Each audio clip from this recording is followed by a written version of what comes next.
For the Chinese government, speaking of Chinese, the pro-democracy protests in Hong Kong are an existential threat, and anything that undermines the official view diminishing the protests is unacceptable. Hence, the massive backlash from China when an NBA executive voiced support for Hong Kong, which put the biggest name in sports media in a very awkward spot. Adam has more.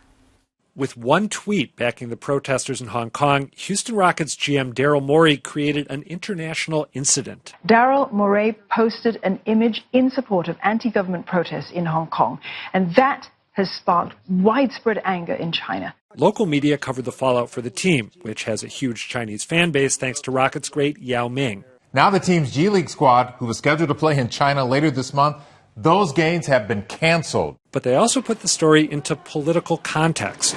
For nearly 200 days, there's been political unrest and violence in Hong Kong in response to mainland China policies. And when the NBA failed to fully support Morey, the national media noted a bigger trend. I mean, we've seen so many companies, foreign companies, essentially being forced to bow down to Beijing. But sports media giant ESPN took a different tack, treating the controversy as a headache for the NBA teams visiting China and steering clear of politics. They really weren't able to go out in public because they were afraid of the fan backlash. According to Deadspin, that's because ESPN's senior news director Chuck Salituro ordered that any discussion of the Daryl Morey story avoid any political discussions about China and Hong Kong.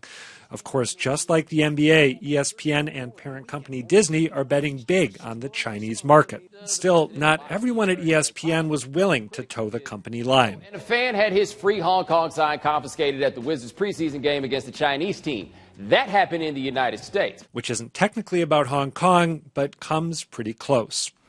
So really, Adam, I can't say I'm surprised about this. I mean, ESPN is primarily, well, they forayed into sports news, a sports venue.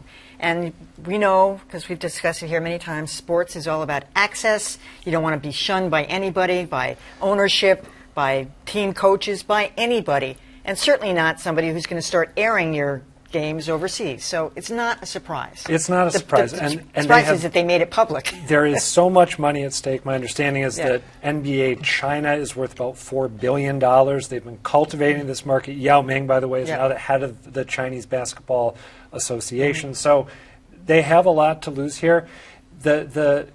One of the things that fascinates me about this story is that the NBA has had this reputation as the woke league, right? This is where players speak out on issues involving race or issues involving homophobia, domestic violence, that kind of thing, in contrast with the NFL. But now we see that they're subject to the same pressures that other leagues are, and that their players and their owners, in many cases, are happy to fall in line. I think it is worth noting that there are people at ESPN. We mentioned him at the end of that package, but I want to give special credit. That was Bomani Jones. He and his colleague Pablo Torres went really hard at the implications of importing the Chinese authoritarian ethos here, which is terrific. So not all is lost. There were some other people there who spoke out, but by and large, people seem to do what the NBA and ESPN wanted them to. One thing that's fascinating to me is just how little it took for everybody to cave. I mean, one tweet from the Houston Rockets guy, one tweet, and the entire and Twitter doesn't, like, the population of China doesn't get Twitter, and yet the Chinese government went, DEFCON 5 on the NBA, and then LeBron James did not acquit himself well in sort of, he came right in on Twitter and just said, I essentially defending China and saying that Morey did the wrong thing. There's no mystery to why this is happening. It's all about the almighty dollar.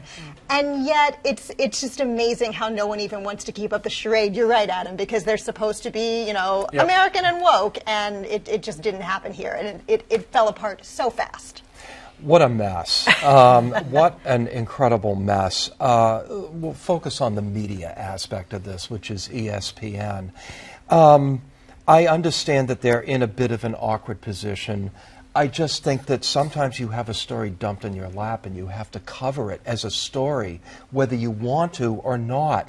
You can't possibly talk about the controversy involving Daryl Morey and LeBron James and Yao Ming and everybody else without getting into the underlying reason for the controversy.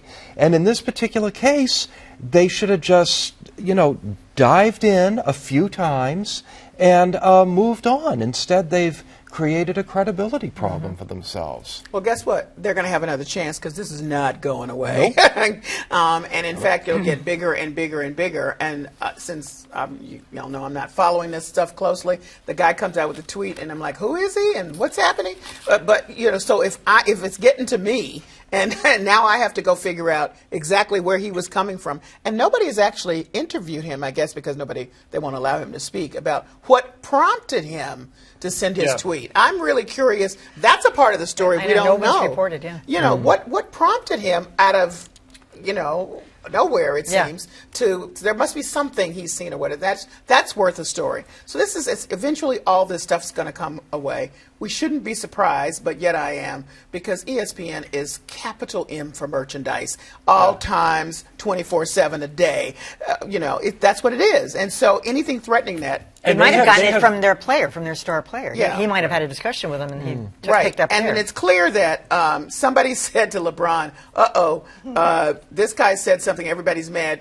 Yeah, they're looking at you to say something. And instead of him taking a moment to say, you know what, let me just take a moment so I really understand what's happening before I say anything. That was like his version of the famous and maybe apocryphal, I can't remember, Michael Jordan line about Republicans buy sneakers too. Yes. The Chinese buy sneakers too.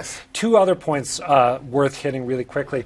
ESPN being all about the merchandise and the product is a little new. I mean, not so long ago they had Jamel Hill there. They were venturing into some of this stuff, the Colin Kaepernick protest. Yep. And then that caused a problem for them politically. They became seen as the woke network, and so they tried to depoliticize themselves. So what we're seeing as an extension of that, I also want to mention, politics did creep in very subtly to some of ESPN's coverage. For example, they used this map to illustrate this story of a greater China, featuring something called the 9-dash line, I believe, which is a radically enlarged picture of what China would like to be. They used that map. They haven't really explained why. They also used the phrase anti-government protesters, whereas you hear pro-democracy protesters in a lot of American outlets. Were you going to say something? No, I was going to just agree with you wholeheartedly.